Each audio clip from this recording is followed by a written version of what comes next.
called the Respirometer. It's a device you set up to measure the rate of respiration. Get some germinating seeds. I'm gonna grab these here and I'm gonna put them into water because when they're germinating, they will respond. That's my first setup. Now, to measure the rate of respiration, I will bring some small capillary tube right here. And these seeds, as they respire, they're gonna consume oxygen and produce carbon dioxide. So I'll wait, I'll bring in my stopwatch. Nothing is gonna happen here. Because if you look at the equation of respiration, you realize that there's this much oxygen consumed and this much carbon dioxide produced.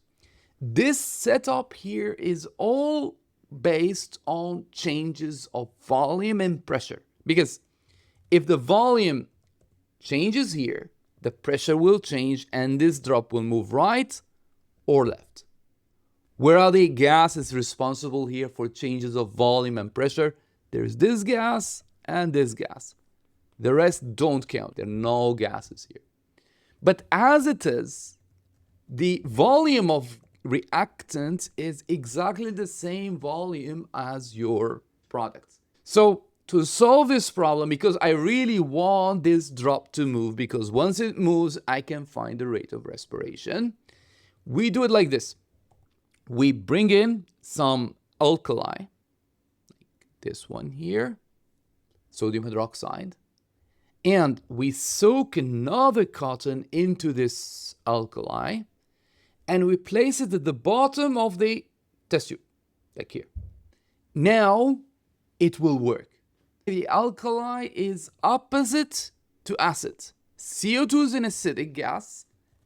Sodium hydroxide is alkali.